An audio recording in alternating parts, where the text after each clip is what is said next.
addictions and drug abuse. What would you have to offer for someone that might be dealing with some of those same issues? Well, what I thought was very interesting is that he mentioned being mandated to attend treatment at one point. And even though at that point it wasn't the right time for him to be there, he did mention that he had learned some valuable tools while in treatment. Right. Because I like what you said about it not being the right time.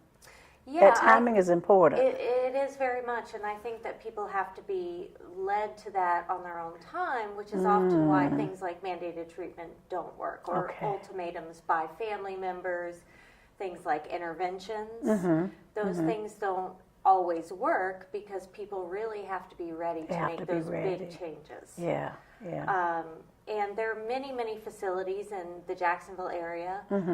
Florida has among the most in the United States. So I believe South Florida is quite inundated with facilities. Here in the Jacksonville area, River Region, Wekiva, a multitude of inpatient treatment centers that also have some what they call IOP, which is an outpatient treatment center that sort of does like a daily, usually small groups with individuals who are working on the same skills and learning the same coping mechanisms and working on those addiction issues.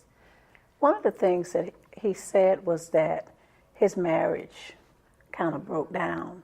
And, you know, we wonder if that was attributed to the abuse.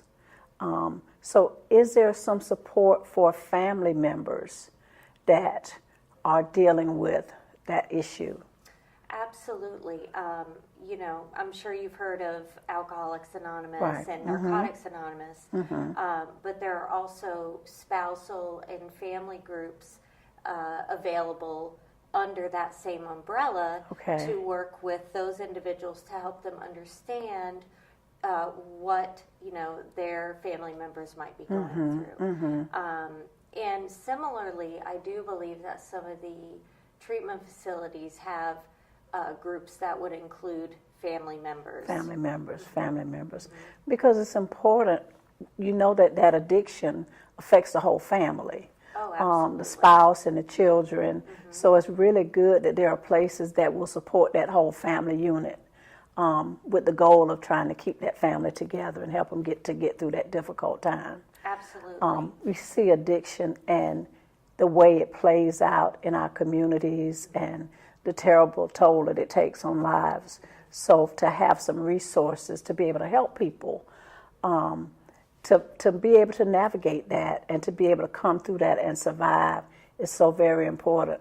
So thank you for sharing that information. Is there some information that you could give, some contact information to our guests that may be dealing with that, someone that may have some additional questions? Is there a number that they can reach you? Is there? Yeah, absolutely. I can share that information. Also, I wanted to make certain that I share the Substance Abuse and Mental Health Services Administration name. That can be Googled. SAMHSA is the, you know, what the acronym spells out, but they provide tons and tons of resources, literature, links to community groups, and just general information for anyone, whether it be someone suffering from substance abuse or a family member or friend. Additionally, there's something called Smart Recovery, which is a great resource and an online tool for people looking to sort of, you know, engage with other people. Say they can't get to a group like AA or NA, they can do this online. Oh, that's good. Yeah, and so yeah, I am in St. Augustine in Jacksonville, and I am at the Jacksonville Center for Counseling, and also at my office in St. Augustine, Erica Arnold, LMHC. Okay. Erica, thank you so much for coming to our show and sharing those resources. Thanks. We know that substance abuse has wreaked havoc sometimes in the lives of others and in our community. So please, if you have those issues or if you know someone that's dealing with those issues, please take advantage of the resources that we have provided here for you today. If you have any additional questions, you can reach out to Erica or also go to the website that she mentioned. We pray that by hearing these stories, you have been able to get some information that will be able to help you on your survival journey. Thank you for watching.